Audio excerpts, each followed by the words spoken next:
दोस्तों, एक कहावत है, हम तो डूबेंगे सनम तुमको भी ले डूबेंगे। ठीक वैसा ही हो रहा है अडानी के साथ। जानते हैं दोस्तों, अडानी ग्रुप के बोर्ड ऑफ डायरेक्टर्स ने आधी रात में एक बहुत बड़ा फैसला लिया है। फैसला यह है कि 20,000 करोड़ का एफपीओ रद्द कर दिया है और इससे शेयर मार्केट में, शेयर बाजार में भूचाल आया हुआ है।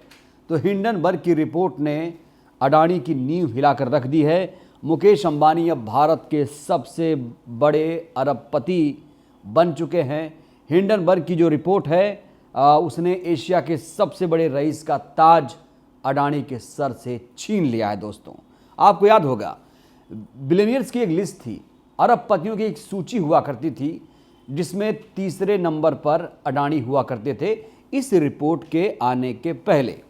लेकिन जब से ये रिपोर्ट आई है, इसने अडानी की नींव हिला कर रख दी है, झकझोर कर रख दिया है। पूरी दुनिया में रिपोर्ट की चर्चा हो रही है, सुर्खियां बन रही हैं, लेकिन इस रिपोर्ट को अडानी ग्रुप सिरे से खारिज कर रहा है।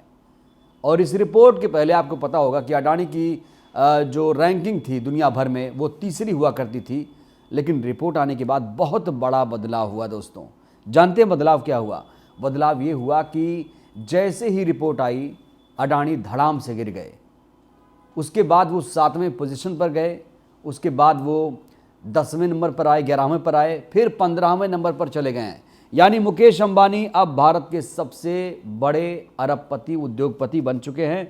और इसमें बहुत सारे लोग ट्वीट भी कर रहे हैं। कहा जा रहा है कि शेयर मार्केट लगातार गिर रहा है और अडानी के साम्राज्य में लगी आग थमने का नाम नहीं ले रही है। निगार प्रवीण ने लिखा है, कहा है कि बाजार में हाहाकार मचा हुआ है। आज बाजार खुलते ही अडानी एंटरप्राइजेस के शेयर 10% तक गिर गए। 2-3 नंबर का पूंजीपति 15 से 16वें नंबर पर है। इज्जत की भद पिट गई। एक रिपोर्ट में इतनी ताकत होती है, ये गोदी चाटुकार जो हैं कब समझेंगे, ये बहुत बड़ा सवाल है। क्योंकि आपको पता है कि जो मीडिया है इस पर चुप्पी साधे हुए है, वो इस रिपोर्ट को सिरे से खारिज कर रहा है। राष्ट्रवाद का लबादा ओढ़ रखा है इन लोगों ने और इस रिपोर्ट को सिरे से खारिज किया जा रहा है। एक और ट्वीट रवीश कुमार ने किया है, वो जान लीजिए, बहुत ज़रूरी ट्वीट है। इन्होंने कहा कि मैंने हिंडनबर्ग को अमृत वर्ग कर दिया है। देखिए रवीश कुमार यहाँ पर कैसे मज़े ले रहे हैं, कैसे तंज कस रहे हैं। रवीश कुमार अडानी से कैसे उनके रिश्ते हैं आपको पता होगा, क्योंकि अडानी ने एनडीटीवी इंडिया ख़रीदा है और इसी में रवीश कुमार काम करते थे। और उसके बाद कहते हैं कि उनका छत छीना था अडानी ने और उनका घोंसला छीना था अडानी ने। इसलिए रवीश भी तंज कस रहे हैं, कह रहे हैं कि अमृत वर्ग कर दिया गया हिंडनबर्ग को अब, और ताकि अमृत पीढ़ी के लोग नाम सही से बोले। अमृत काल में शेयर बाजार की चिंता की ज़रूरत नहीं है। आगे श्याम मीरा ने लिखा है कि हफ्ते भर में अडानी दुनिया के तीसरे नंबर के अमीर से 15वें नंबर पर आ गए। सबको मालूम है गड़बड़ है कुछ, सबको मालूम है। हज़ारों करोड़ की मनी लॉन्ड्रिंग और ब्लैक मनी का मामला है। लेकिन नरेंद्र मोदी ने ईडी की जांच का आदेश नहीं दिया। मोदी से ज़्यादा बिकाऊ, लालची और नैतिक भ्रष्ट प्रधानमंत्री नहीं देखा। ये श्याम मीरा ने आग उगली है प्रधानमंत्री के खिलाफ, आपने देखा इसमें। तो कुल मिलाकर लगातार लोग ट्वीट कर रहे हैं।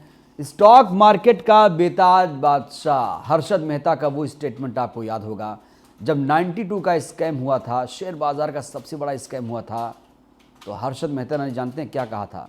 आज मैं हूँ, कल कोई और होगा और ये दुनिया जो है ऐसे ही चलेगी।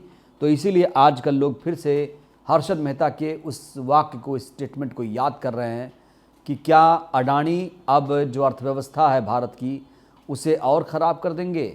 क्या अडानी के खिलाफ कोई कार्रवाई होगी? आखिर ईडी सीबीआई कहाँ सो रही है?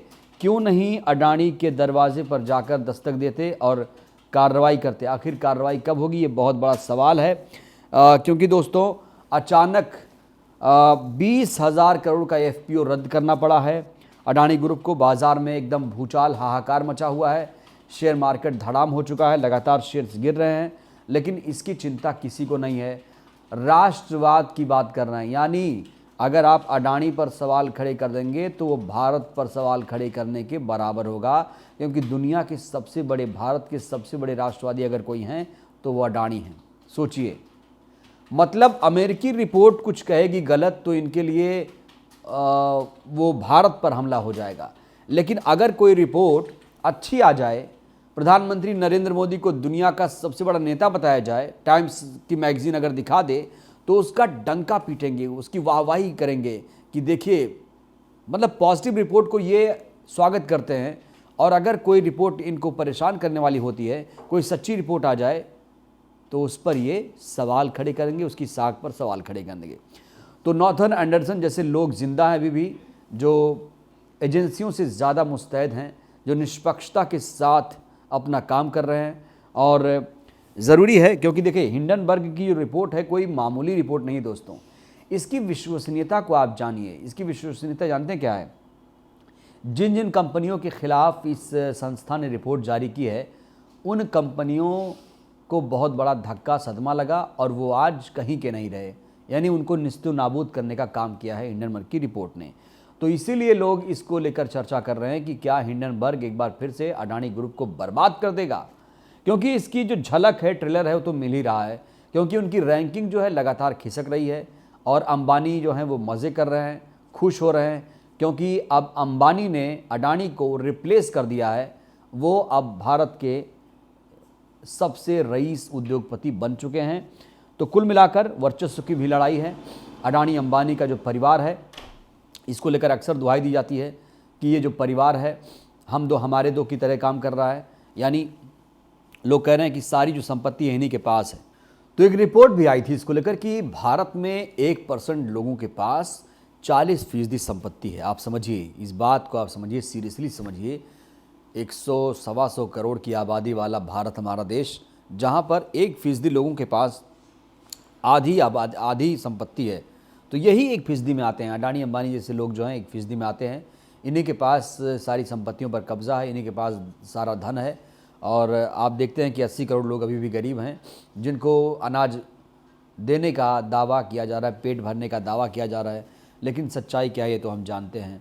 आज भी आप ग्राउंड पर निकलेंगे तो आपको लगेगा कि आज भी कई लोग ऐसे हैं जो एक वक्त का खाना नहीं खा पाते हैं या दोनों वक्त का खाना नहीं खा पाते हैं, पानी पीकर ज़िंदा रहते हैं। ये हमारे देश की अभी भी स्थिति है। और जो लोग सब कुछ कहते हैं ना कि सूरज जहाँ निकला है या सूरज की रोशनी जहाँ पहुँच रही है, उनको लगता है कि रात नहीं हुई है। लेकिन इसी देश में कोई अपने छत पर हेलीकॉप्टर उतार रहा है, तो इसी देश में फुटपाथ पे कई लोग आज भी ज़िंदगी गुजारने को मजबूर हैं। तो ये है आर्थिक असमानता हमारे देश की, जिसे समझ लेना बहुत ज़रूरी है। और अगर इसे नहीं समझा गया तो आप आने वाले दिनों में आप समझ सकते हैं कि भारत की स्थिति क्या हो जाएगी। क्योंकि हर कोई जो मीडिया है दोस्तों, वो अच्छी अच्छी बातें कर रहा है, जो सच्ची तस्वीर है वो नहीं दिखा पा रहा है, प्रधानमंत्री से सवाल नहीं पूछ पा रहा है। तो आप समझ सकते हैं लोकतंत्र कहाँ है, संविधान कहाँ है, और जो नीतियाँ हैं वो कहाँ तक लागू हो रही हैं। क्योंकि पक्के मकान का भी वादा था योजना में 2022 तक पक्का मकान देने का, लेकिन कहाँ पूरा हुआ। तो आप सोचिए, एक रिपोर्ट जिसने भूचाल ला दिया है, जिसने अडानी की नींव हिलाकर रख दी है, लगातार अब बड़े बड़े फैसले लिए जा रहे हैं, बचाव किए जा रहे हैं। तो आप समझ सकते हैं। आपकी क्या प्रतिक्रिया है हमारी इस रिपोर्ट पर? आप अपनी राय ज़रूर दीजिएगा। शुक्रिया।